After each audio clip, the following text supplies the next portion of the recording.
ଅମିତ ଆସି ଦେଖିଲା ଯେ ତା ବାପା ମା ଭଉଣୀର ମୃତଦେହ ପଡ଼ିଥିଲା।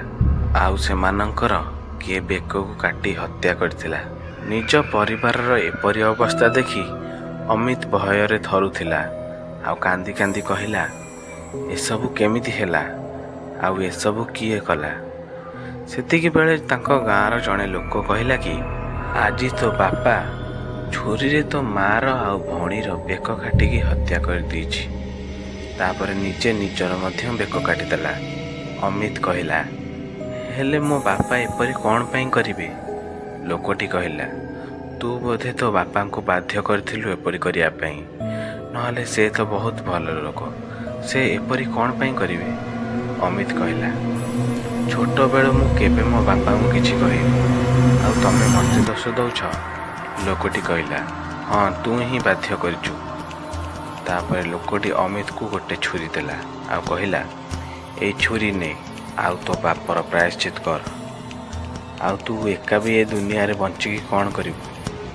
ନିଜକୁ ମାରିଦେ, ନହେଲେ ତୋ ବାପା ମାଆଙ୍କ ଆତ୍ମାକୁ ଶାନ୍ତି ମିଳିବନି। କେଜାଣି ହଠାତ୍ ଅମିତର କ'ଣ ହେଲା, ଲାଗୁଥିଲା ଯେମିତି ଅମିତ ସେ ଲୋକର ବଶରେ ଅଛି। ତାପରେ ଅମିତ ସେ ଛୁରୀଟି ନେଲା ଆଉ କହିଲା, ହଁ ମୁଁ ପ୍ରାୟଶ୍ଚିତ କରିବି, ମୁଁ ନିଜକୁ ମାରିଦେବି। ସେତିକିବେଳେ ଡ୍ରାଇଭରଟି ଅମିତକୁ କହିଲା, ଆରେ ଅମିତ, ତୁ ଏ କ'ଣ କରୁଛୁ? ଏସବୁ ଭୂତର କାମ। ଏମାନେ କେହି ତୋ ବାପା ମା ନୁହନ୍ତି। ତୋ ବାପା ମା ତୋ ଗାଁରେ ସୁରକ୍ଷିତରେ ଅଛନ୍ତି। ତାପରେ ସେ ଗାଁର ଲୋକଟି ଡ୍ରାଇଭରକୁ କହିଲା, ତୁ ଯଦି ଆଉ ପଦେ ବି କ'ଣ କହିବୁ, ତାହେଲେ ଆମେମାନେ ତତେ ଗାଁ ମଝିରେ ଥିବା ବରଗଛରେ ବାନ୍ଧିକି ଜାଳିଦେବୁ। ଏହା ଶୁଣି ଡ୍ରାଇଭରଟି ଡରିଗଲା ଆଉ ଚୁପ୍ ରହିଲା। ଆଉ ଅମିତ ନିଜର ଗଳା କାଟିବାକୁ ଯାଉଥିଲା। ସେତିକିବେଳେ ରମେଶ କହିଲା, ଅମିତ, ତୁ ଏ କ'ଣ କରୁଛୁ? ଏମାନେ କେହି ବି ତୋ ନିଜର ନୁହନ୍ତି। ହେଲେ ଅମିତ ହୋସରେ ନଥିଲା। ସେଥିପାଇଁ ସେ ରମେଶର କଥା ଶୁଣିଲାନି ଆଉ ନିଜର ଗଳା କାଟିଦେଲା। ତାପରେ ସେ ଗାଁର ଲୋକଟି ଗାଁ ଲୋକମାନଙ୍କୁ କହିଲା, ଭାଇମାନେ, ଏମାନଙ୍କୁ ମଧ୍ୟ ଧରିକି ତାଙ୍କ ଗଳା କାଟିଦିଅ। ତାପରେ ରାକେଶ, ରମେଶ ଡ୍ରାଇଭରଟି ଦୌଡ଼ିବାକୁ ଆରମ୍ଭ କଲେ ଆଉ ବସ୍ରେ ଚଢ଼ିଗଲେ। ଡ୍ରାଇଭରଟି ବସ୍ଟିକୁ ଜୋର ଚଲାଇବା ଆରମ୍ଭ କଲା। ସେମାନେ ପୁଣି ସେ ଜଙ୍ଗଲ ଭିତରେ ପହଞ୍ଚିଗଲେ। ଡ୍ରାଇଭରଟି କହିଲା, ରାକେଶ, ଏବେ ଆମେ କ'ଣ କରିବା? ସୁରେଶ କହିଲା, ଅଙ୍କଲ, ତାକୁ କ'ଣ ପଚାରୁଛ? ତାରି ପାଇଁ ଅମିତର ଏ ଅବସ୍ଥା, ଆଉ ଆମେ ସମସ୍ତେ ମରୁ ମରୁ ବଞ୍ଚିଗଲେ। ରାକେଶ କହିଲା, ଚୁପ୍ କର।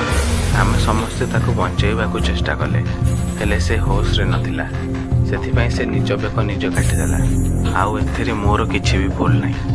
ଡ୍ରାଇଭରଟି କହିଲା, ତାହେଲେ ଏବେ ଆମେ କ'ଣ କରିବା? ରାକେଶ କହିଲା, ଆମକୁ ସକାଳ ହେବା ଯାଏଁ ଅପେକ୍ଷା କରିବାକୁ ପଡ଼ିବ ଆଉ ବସ୍ଟିକୁ ନ ଅଟକାଇ ଚଲାଇବାକୁ ପଡ଼ିବ। ଡ୍ରାଇଭରଟି କହିଲା, ହେଲେ ବସ୍ରେ ଏତେ ବି ଡିଜେଲ ନାହିଁ ଯେ ସକାଳ ଯାଏଁ ଚାଲିବ। କ'ଣ ରାକେଶ, ସୁରେଶ ଆଉ ଡ୍ରାଇଭର ଭୂତ କବଳରୁ ବଞ୍ଚିପାରିବେ? ଜାଣିବା ପାଇଁ ମୋ ଚ୍ୟାନେଲଟିକୁ ସବସ୍କ୍ରାଇବ୍ କରିଦିଅନ୍ତୁ ଆଉ ପାର୍ଟ 5 କି ଅପେକ୍ଷା କରନ୍ତୁ।